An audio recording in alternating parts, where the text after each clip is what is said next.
आज का ये वीडियो उनके लिए है जो सेंट्रल बैंक ऑफ इंडिया में अपना अकाउंट रखते हैं और इंटरनेट बैंकिंग से फ़ंड ट्रांसफ़र करने में उनको कोई दिक्कत आती है। जिस अकाउंट में आपको फ़ंड ट्रांसफ़र करना होता है, पहले उसको बेनिफिशियरी के नाम से ऐड करना होता है, उसके बाद ही फ़ंड ट्रांसफ़र कर सकते हैं। फ़ंड सेंट्रल बैंक से किसी भी बैंक में जिसमें आप भेजना चाहते हैं आसानी से भेज सकते हैं।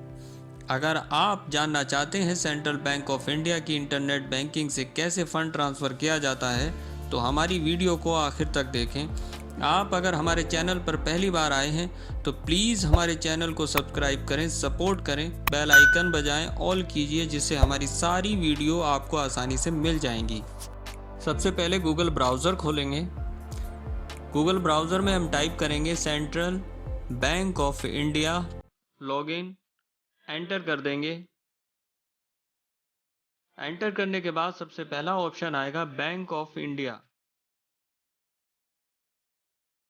बैंक का होम पेज खुलकर हमारे सामने आ गया है।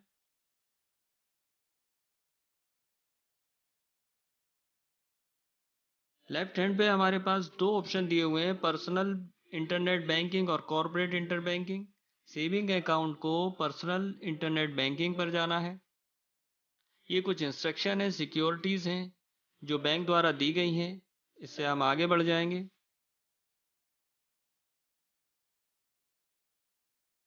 अब हमारे पास welcome central bank of India का पेज खुलकर आ गया है।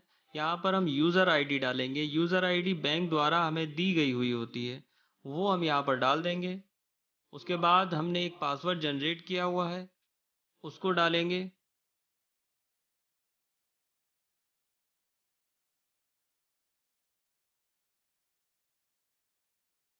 उसके नीचे एक कैप्चा दिया हुआ है जो आपकी स्क्रीन पर मौजूद है। जो नंबर्स दिए हुए हैं वो आपको आगे वाले कॉलम में डालने हैं और इसके बाद हम इसको लॉगिन कर लेंगे।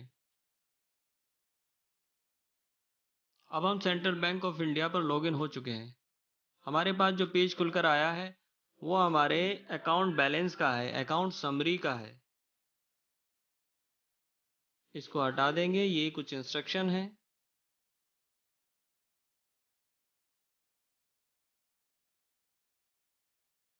ये अकाउंट समरी का पेज हमारे सामने खुलकर आ गया है। लेफ्ट हैंड पर मेन मेन्यू दिया हुआ है, इसको खोल लेंगे और इसमें फंड ट्रांसफ़र में जाएंगे।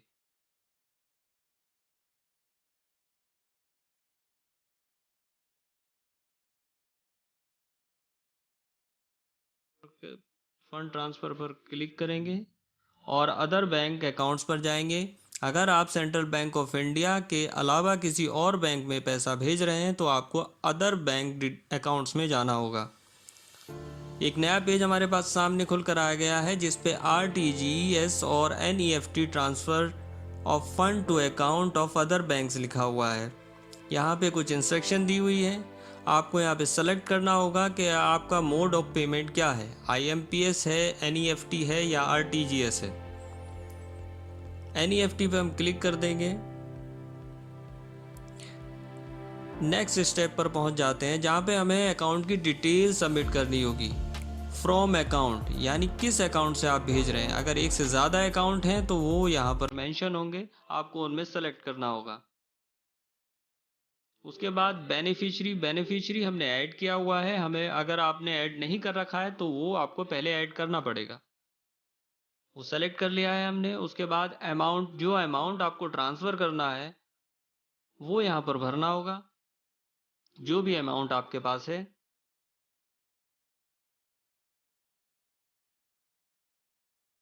इसके बाद हम कैलकुलेट कमीशन पर क्लिक करेंगे।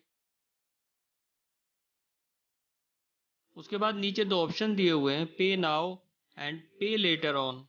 आपको इनमें से एक चूज़ करना होगा। पे नाउ यानी अभी हमें इस अमाउंट को भेजना है तो आपको पे नाउ पर जाना होगा। रिमार्क में ज़रूर कुछ ना कुछ लिखें ताकि आपकी पेमेंट के बारे में कभी आपको सर्च करना हो तो आसानी से आप ढूंढ सकें। उसके बाद एक ट्रांजैक्शन पासवर्ड जो आपका लॉगिन पासवर्ड से अलग होता है वो आपको डालना होगा।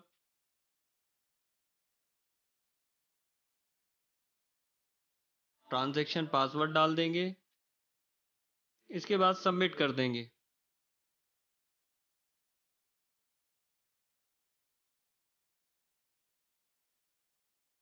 सबमिट करने के बाद हमारे पास कंफर्मेशन के लिए एक और पेज खुलकर आता है जहां पर अकाउंट की सारी डिटेल दी गई हुई है। अकाउंट जिससे आप ट्रांसफ़र कर रहे हैं और अकाउंट वो जिसको आप भेज रहे हैं, वो अमाउंट जितना आप भेज रहे हैं, कमीशन, जीएसटी और total amount, date, name, IFSC code, bank name. अगर ये सारी इन्फॉर्मेशन ठीक है तो आप इसको कंफर्म कर देंगे। यहाँ पे 5 ऑप्शन हैं। ये 5 ऑप्शन इसलिए दिए गए हैं कि आप उसको वेरीफाई करें। ऑथेंटिकेशन करना है तो आपको चूज़ करना होगा OTP वाया SMS या ईमेल। जो भी आप ऑप्शन चुनेंगे उसको क्लिक कर देंगे और क्लिक करने के बाद उसको सबमिट कर देंगे। हम यहाँ पे OTP वाया SMS चूज़ कर रहे हैं। आपके मोबाइल पे OTP आएगा, उस OTP को इस बॉक्स में डाल देंगे। और अगर OTP नहीं आता है ड्यूरेशन टाइम में तो आप उसको रीजनरेट कर लेंगे। अब हमारी ट्रांजैक्शन सक्सेसफुली हो गई है। यहाँ पे एक पेज खुलकर आया है, उसमें पूरी डिटेल दी गई हुई है। Time, from account to account, bank name, branch name, IFSC code, beneficiary code, transfer amount, commission, GST, total amount और रिमार्क, सब कुछ दिया हुआ है। आप इसको चाहें तो प्रिंट कर सकते हैं, अदरवाइज़ आप इसका स्क्रीनशॉट भी ले सकते हैं। ये डिटेल है जो आपको फ्यूचर में कभी भी काम आ सकती है। उसके बाद हम वापस अकाउंट समरी पर जाएंगे और अकाउंट बैलेंस चेक करेंगे। क्या हमारे अकाउंट से बैलेंस कट गया है या नहीं कटा है। बैलेंस चेक करने के बाद हम इस साइट से लॉग आउट हो जाएंगे। याद रखें, लॉग आउट करना बहुत ज़रूरी है। बैंक की कोई भी फैसिलिटी जो आपने ले रखी हो उसको बहुत ध्यान से और समझबूझ के साथ इस्तेमाल करें। किसी को भी अपना पासवर्ड, OTP वगैरह ना शेयर करें। उम्मीद है आपको हमारी वीडियो पसंद आई होगी। कमेंट बॉक्स में जाकर ज़रूर बताएं। अगर आपका कोई सुझाव या क्वेश्चन हो वो भी बताएं।